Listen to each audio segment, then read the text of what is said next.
What's up, fellas? Welcome back to the MK MMA podcast. This is episode 16. I hope you guys had a great Christmas last week.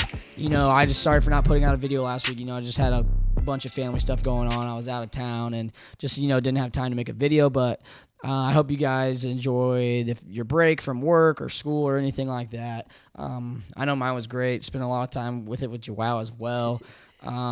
But yeah, without being said, let's just get right into it. This episode is just all about introducing Joao. I know it's been a long time coming. I've been saying on the pod that I'm going to introduce Joao, but without further ado, Joao, what's up, man? What's up, family? How we doing? Chilling, dude. You had a good Christmas? Yeah, dude, it was all right. I mean, just a lot of time with the family. I'm working a lot, like I always do. Yeah. But besides that, I mean, life's good. No complaints from me. Good. No complaints on me.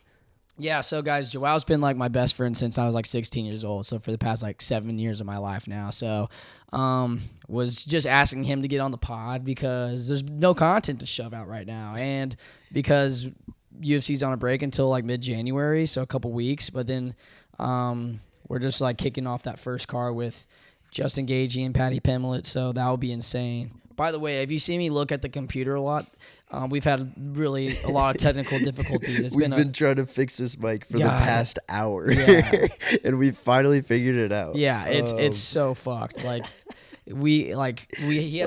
has to hold a button, a little volume button for it to work. So I have to get new mics now, and that's gonna suck. But I mean, it is what it is. Fuck it, we ball. All right, so anyways, episode 16. So pumped to introduce you guys to Joao. Joao, thank you for hopping on. You're really saving my ass here with anytime this episode. So Joao is he's a UFC fan. So I mean, I've been obviously wanting to get him on the pod, and I'm gonna just talk to him more about how he got into the UFC and just expand on who he likes, what's his favorite fighter. And I really am excited to touch on this because Joao's Brazilian as well. So he loves the Brazilian culture, obviously.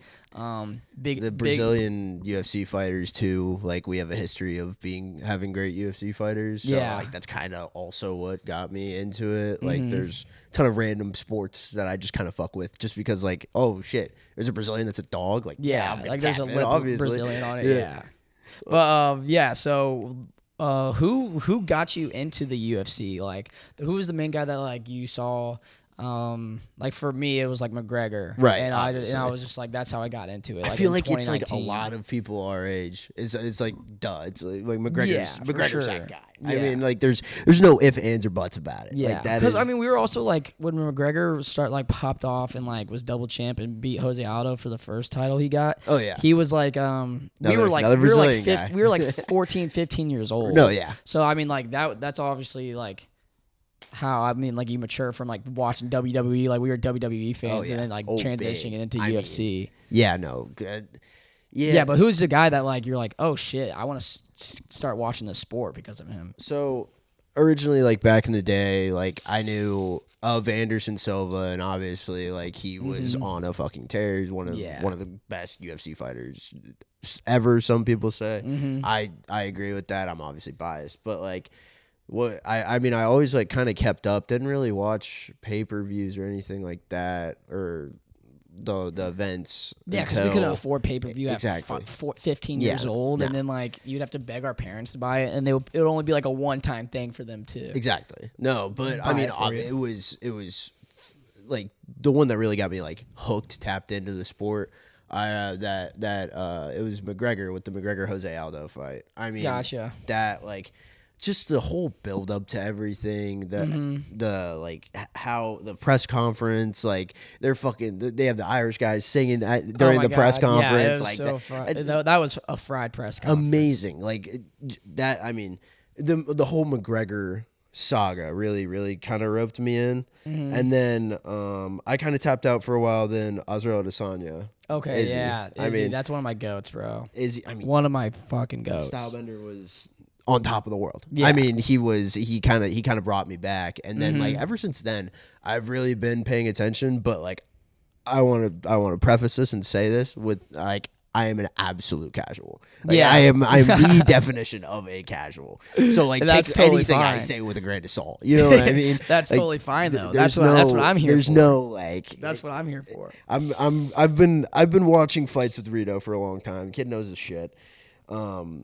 But like I'm like I said, I don't watch like fight nights. Like I'll like if we're all like here watching. Yeah, it and then I make everyone watch. I make everyone watch because like, dude, it's awesome. Well, yeah, like, not make, but like UFC's awesome. I like highly encourage that we should watch it, and then 100%. Yeah, and then we all start getting the bets going. The couple beers get down us, and I mean it just turns into a good night, especially if we get some good fights. Exactly, dude. Unexpected good fights too.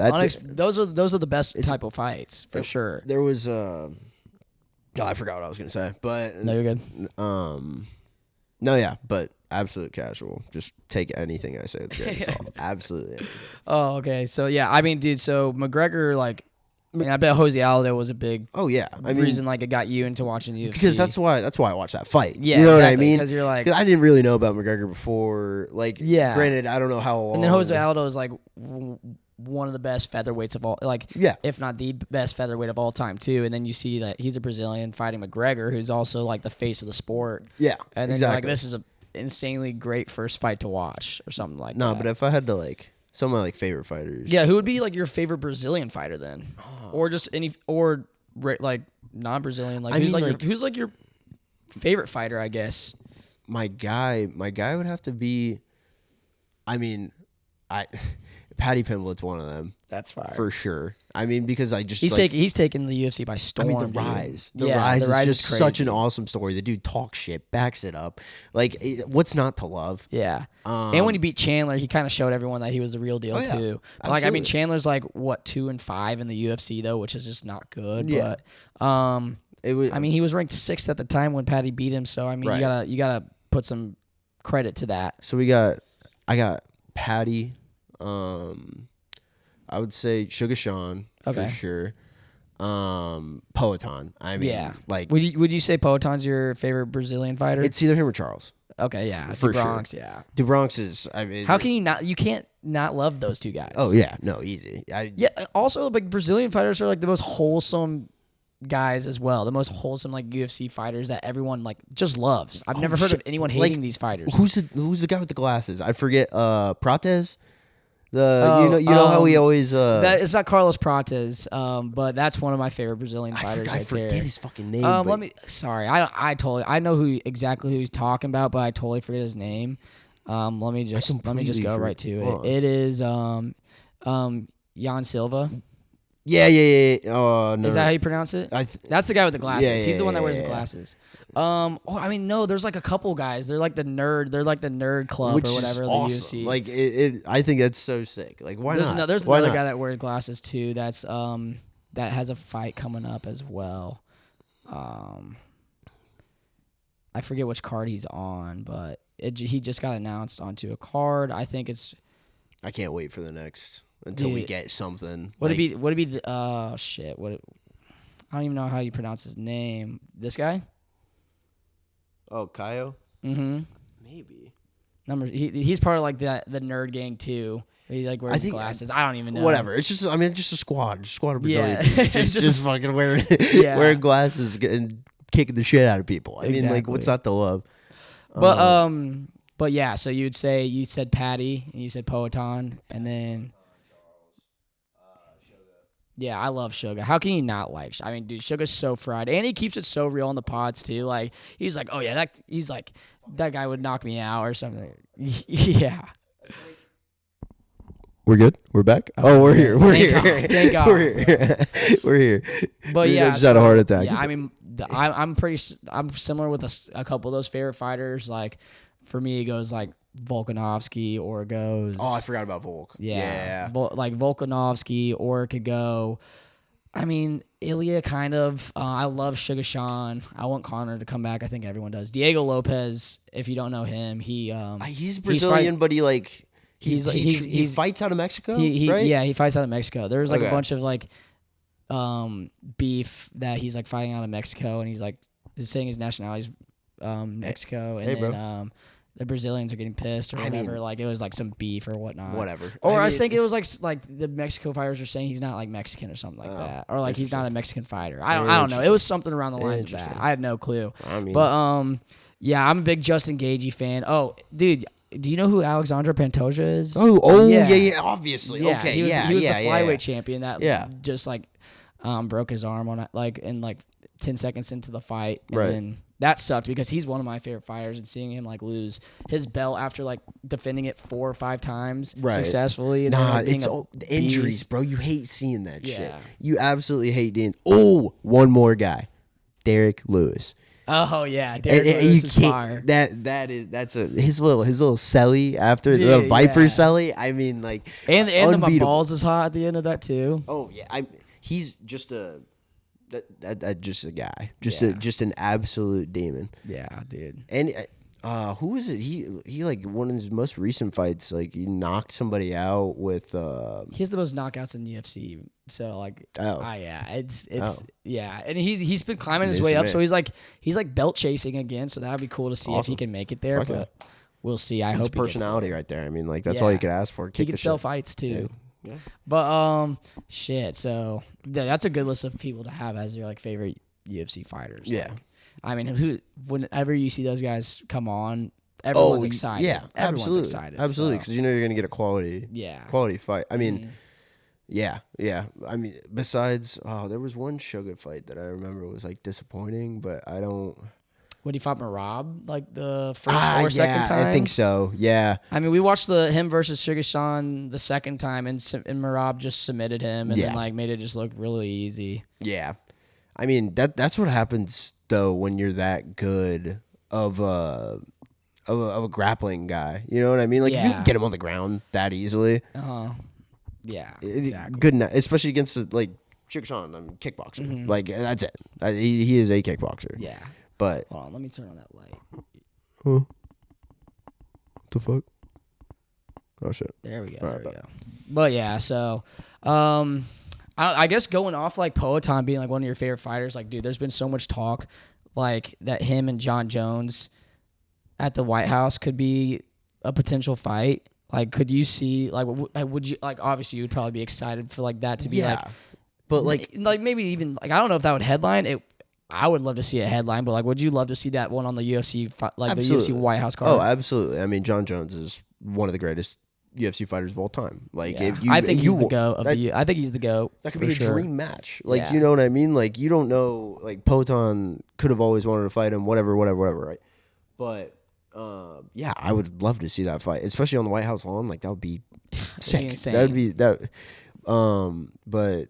Would John Jones do that though? Like, the thing is, like, he's been wanting to the reason why he claims he's not fought Tom Aspinall is because he says it doesn't add anything to his legacy, which is completely fair. He thinks Alex Pereira like adds to his legacy because he's like double champ, you know, in the middleweight and light heavyweight division. He's knocked out Izzy. He's knocked out.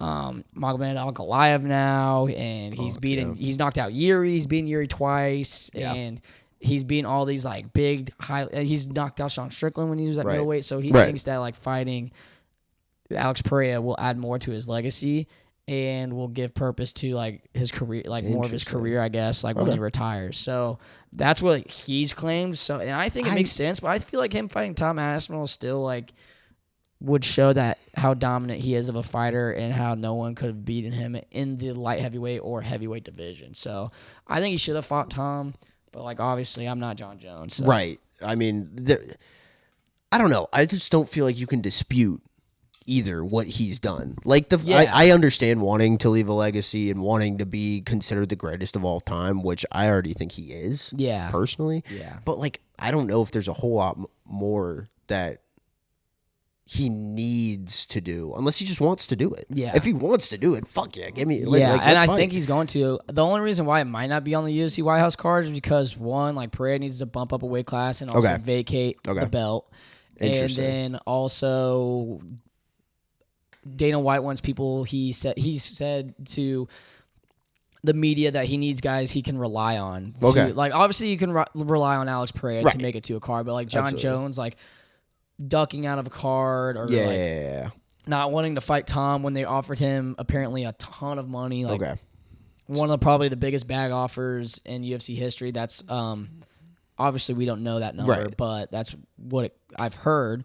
And he doesn't think he can rely on John Jones making the card. So that's why it might not happen. I hope it does. Which is fair with like a card as big as the White House card would be. Mm-hmm. Like you're going to be at the White House on the 4th of July and you're not going to show up. Yeah. Like you can't have that happen. I know. Because like with that logistically too, like you probably got to do so many background checks. Oh my God. Many. Like I can't imagine the hoops that they're going to have to jump through to like get that done logistically. Mm-hmm. But you can't just have somebody just bow out like a month before the fight saying he doesn't want to do it anymore, and then they just have to scramble and find a new whatever. Exactly. I totally agree. Because that would just suck, and then it just ruins like hype around the White House card. It will look dysfunctional and unprofessional, and all that. Right. So I guess like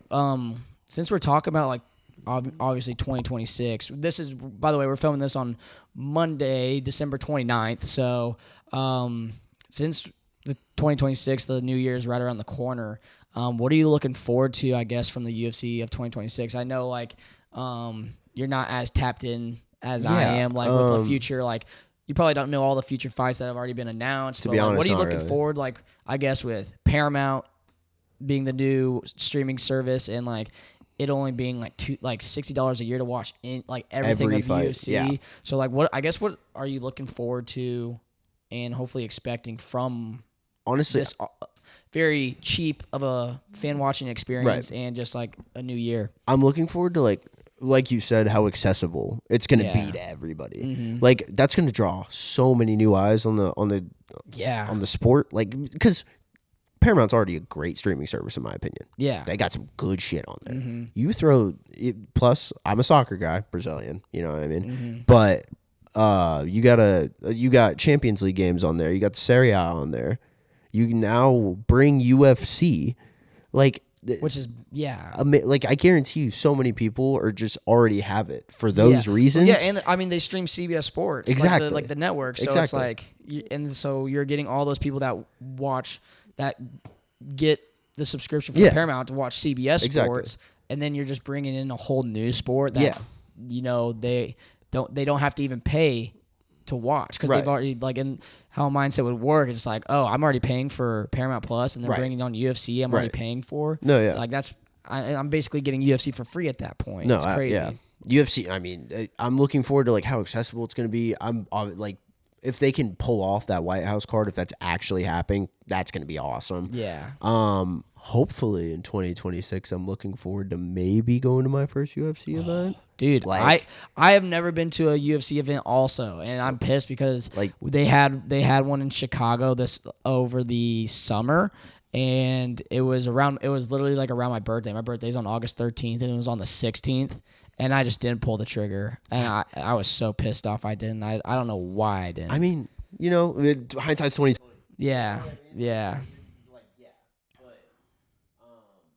We should try to plan that. Or like go to like a fight night in Nashville or something. Like something small and build our way up or something. That'd be sick. What?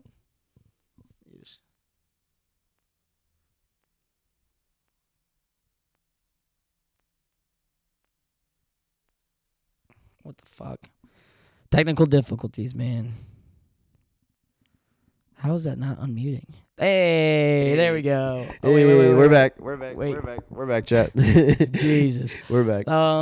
But yeah, so I mean, Vegas would be awesome. Vegas would be. I mean, that's the fight capital of the world right there. So I mean, that Carter and I used to talk about that all the time. You want to go to a big fight, you go to Vegas. Yeah. Like, and you just got so much to do. Yeah, exactly. So much to do. I mean, but I'm super pumped for 2026. I don't know what cards are coming up though. So I'll show you real quick. Let me. Yeah. So we're gonna tap into the cards. I'll just show you and I'm gonna be talking about the next card is Patty Pimblett versus Justin Gaethje for the interim lightweight title. So I mean, and I'm a fan of both of those guys. Gaethje's awesome. So I mean, that starts in 3 weeks. Okay. That fight's in 3 weeks.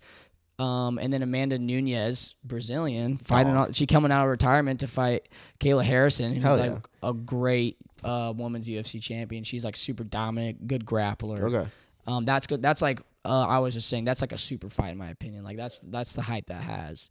Hold on, and then Sugar Sean's on the card too. It's like no way. He's fighting Song Yadong. Holy shit. Yeah. I mean, I knew this card was gonna be good. I didn't really. Derek Lewis is on the card. I mean, you talk about my dream card to start the year. This might be your dream card. Could be like you got a Brazilian on there. You got Derek Lewis. You got. Sugar. I mean, another Brazilian. You got Patty. I mean. This is spectacular. And then I'm gonna have fun betting on this one. Oh yeah, I'm gonna have fun. Oh shit, Figueiredo too, dude. Yeah, Figueiredo is on that versus Umar Nurmagomedov. Dude, this is like a dream. This is a dream right here. This card's absolutely stacked, my perfect. God. And then I didn't even know. January, literally the following weekend after that one is Volkanovski versus Diego Lopez. The next. Because usually they do like a month. I know. They have back-to-back Is that just weekends. to like make up for not... It's probably making up for this month not having any fights, but like probably also to blow up the Paramount Plus. Fair. Okay. Fair enough. Like back-to-back pay-per-views. Is it back to... They haven't... Oh, okay. So Dan Hooker, BSD. Yeah. Fiziev versus... Well, 2 numbered Ruffy. cards in a row. Yeah, like, it's crazy. Has that happened? Like, is that a thing that happens? I can't remember the last time. No, it's not. It's not a thing that happens at all.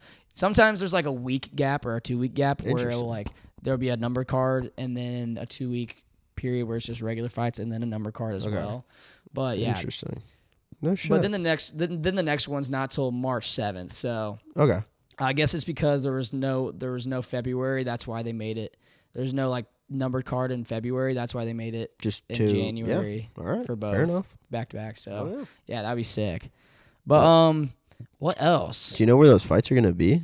What it says this one is in Vegas, for Patty. The one after that one's in Sydney. It's in Australia because Volkanovski's from Australia. Yeah, so he is Australian, so he's gonna defend his belt there. That's gonna be awesome. And then that one, Charles and Max Holloway are fighting for the BMF belt on March 7th. Oh, that's a number card too. So that's not like that's not a gimmick belt, but like that's not like a real like. No, it's not a real title belt. I mean, it is a title belt. It's the BMF Do belt. people like just challenge each other? Like, how does that belt work? The BMF belt, how it works is like you have the most badass fighters fight for that. Okay. So it wouldn't be like a guy. I don't want to disrespect anyone because all these guys are badass dudes. No, yeah. But it's called the BMF stands for baddest motherfucker. So you like, for instance, the guys that have fought for that belt: Justin Gaethje, Dustin Poirier, Max Holloway. What was that? The end of that fight where they both pointed to the middle, and who was that who was were those Max two? Holloway versus Justin Gaethje at UFC 300. Okay. And then I mean the guy that won it for the first time was Jorge Masvidal fought Nate Diaz. Masvidal, yeah. And Masvidal so like those two guys are badass. It's like they aren't the best fighters in the world. Right. They've like those two guys have never won an actual UFC title. Right. They've been close, but it's just like guys that will fight till they can't even like move, or they'll fight till they die. It's like those type of fighters. So what do they like still have to be in like I'm assuming have to be similar like weight wise? It just depends where the belt is and what division. So Got the it. belt is in the lightweight division right now because Max went from featherweight to lightweight, Gotcha. and then now they're like, oh dude, he can fight Charles for the belt. That would be perfect because he fought Dustin for the BMF belt too, Dustin Poirier. No shit. All right. So like it just depends how the belt moves in the divisions. So is that like a new it's newer, right? Like Yeah. that wasn't a thing. Like it hasn't been a thing for It's a been long. around since when did Jorge Masvidal and Nate Diaz fight? Maybe since like 2020. Okay. Yeah. Around that period. I don't remember the date, but around that period. That's sick. All right. Yeah. Shit, man. What else? I guess we can jump into the MK pound for pound rankings real quick. I want to show you that. See how you. I was about to say I don't really have a whole lot of input, valuable input. I know. Like, I just want you yeah. to see how it is. All right. Absolutely. So MK MMA pound for pound rankings pop them up right here as usual. So I'm gonna run Joao through the list real quick, and we got Islam at number 1. Yeah. Ilia Tapora at number 2. Mm-hmm. Alex Pereira at 3, and then Hamzat at 4, and then Peter Yan at 5. That's my 1 through 5 right now. Okay. Ilya was at number 1, but then when Islam got the middleweight champion, the welterweight championship, he bumped up and wanted to get a double champ status. Of course. And then Ilya's going to be out for like a little bit. I did see that because he has that like scandal with his like wife right now. His wife is like some like, is it a messy divorce? Like, what even is it? Like, what is she saying? Yeah, it's a messy divorce, and she's like claiming he like verbally abused her and stuff like that. I don't even know. I mean, I think like I don't want to say it. Like UFC fighters got bad history. Like he seems like a great guy. You know what I mean? Yeah, but like, yeah, I know. So you gotta be like psycho to be a UFC fighter. All respect to him. You know what I mean? Like it takes a little different, but like they don't have the greatest track history. With especially when they start boozing. Oh, dude. And, oh God. Yeah. No, I don't. Yeah. Yeah. So and then Volkanovski at 6. Tom Aspinall at 7, Merab's at 8, and then Pantoja's at 9, and Josh Van's at 10. That's my 6 through 10. One of my boys is very high on Josh Van. Shout out you, Weber. You know who you are. But yeah, he's very, very. He loves Josh Van. Dude, absolutely loves. I mean, Josh I Van. feel bad having Josh Van behind Pantoja, even though Van beat Pantoja. The reason why I have Pantoja above is because he didn't even like Van tipped it, he grabbed his leg, tipped him over, and he fell back on his arm, and then it just snapped, and then they had to stop the fight because he couldn't continue. I mean, so like, and it was like 15 seconds into the fight, and like there was no punches really thrown or anything like that. There were like a couple on each side, but like it was just a very underwhelming ending to a fight that should have been a banger. Right. Okay. And so I think Pantoja, he'll come back and then fight Van after Van probably fights someone, because Pantoja has to get healthy. Okay. But anyways, JDM at 11, DDP at 12, Max Holloway at 13, Shavkat at 14, and then Arman at 15. So that's like my list right now. I mean, I don't see a whole lot that, I mean, you know. And then the 1 through, like the guys that are 1 through 8 right now are all the current champions in their division. Besides Van's at 10 and Pantoja's right above him. So I think it's pretty, like usually how like those MKMMA or UFC pound for pound rankings work is like obviously you're going to have the champions above like the guys that aren't champions, but then it just gets really dicey to how you put the champions above each other. Like then it just becomes subjective. Yeah. Essentially. Because like these guys aren't really ever going to fight each other. Exactly. Unless like people start moving around weight class, like it's a pain in the ass. Yeah. So I hear that. It's basically just saying who would you think if like who's the better fighter with me at 150, with me at like fighting at 185, and then the other guy that's like 205 if we fight at 185. At the same, but like don't lose anything. Like you guys are exactly. purely but we're just the same weight and that size. makes sense. But like that's just like a hypothetical type of thing. Absolutely. So that's it on that section. Oh, we never acknowledged the fucking the sign, so dude. That's it on the pound for pound rankings right there. I forgot to acknowledge this at the beginning of the pod. What do you guys think? It's pretty badass. Great Christmas present. Yeah. Shout out to one of my longtime best friends, Nate. He got me this for Christmas. Probably like one of my best Christmas gifts I got this year. Fire. Absolutely heat. I mean, it.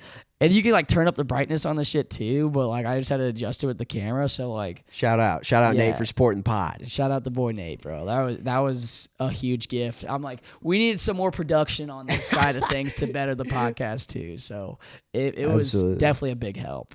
But what else? Oh man, dude, I need to show you. I'll pop it up right here. But all right, we can cut that section like. Obviously, we're done with that, so I'll pop up. It's called my fight record. Pop up the fight record right here. It's basically me just telling them what picks they should ride for fight nights or any type of fights. Hey. I ended 19-11 on the year of 2025, or since I basically restarted up the podcast. Right. And I was doing really hot. I was 18-6, and then I missed like 5 bets in a row. Okay. So I went 18-11, and then I told them to do Anthony Joshua by knockout. Okay. And then went up to 19-11, and then I ended the year there. All I know is that you made me $300 one night, and I was just very happy. I don't even know who got that submission that I needed. Like, I have no clue what his name is. I just remember I saw Pereira knock his fucker out, and I was so juiced. What card even was that? I completely forget. When Pereira fought, what was it? Was it when Pereira fought Ankalaev? Yeah, it was Anka. It was Anka out for the second time. Let me see what number one that was, but I forget because like some dude won by submission, and that was in the parlay that you gave me. And I remember I was so gassed. That was already so long. UFC 320. Okay. Yeah, that was already. God, that was back in October. But yeah. Oh yeah. But I mean, dude, it was still nice outside. We were on the back fucking porch. We were on the back chilling. Porch. We were chilling. Shoot, where are my photos? All right, let me try to see. Let me try to see if there's anything I can if I can find it. Yeah, so this is what it looks like when I pop up for it right here. Oh, 1911. Yeah. Hell yeah. It's just a fried photo of me, and then just like the funny maybe if I become the funny bout status, you know, what they show before a fight and whatnot. if I become a guest, become a frequent guest, I might. We would need to have you as a frequent. I mean, guest. dude, I don't listen to me. Don't tail my picks. I'm gonna warn you there. Do not tail. I know absolutely nothing. That being said. Fuck it, we can win some money, man. We can win some money, baby. Let's fucking Come on now. Come on. All right, yeah, we can close that section, but I mean, god damn, dude, that's really it. I mean, that's all I got. Wanted to ask you. I wanted to, do a small introduction. Ask you a little bit about your UFC status and history and shit like that. Yeah. So hopefully, I'll be tuning in a little more depending on how work and shit goes on these days. Yeah, for sure. We'll just need to plan better, I guess. Yeah, absolutely. But yeah, guys, let me know what you think about having Joao on the pod. I'm happy we were finally able to get him out.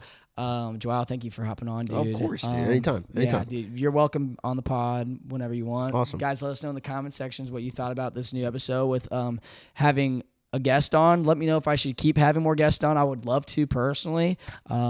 But yeah, would love to hear more of your thoughts and opinions about that. What else? Shout out Nate again for the logo. Shout out Nate, you dog. I miss you, dude. And then, but yeah, I don't got much else to say, guys. Episode 16. I hope you like it.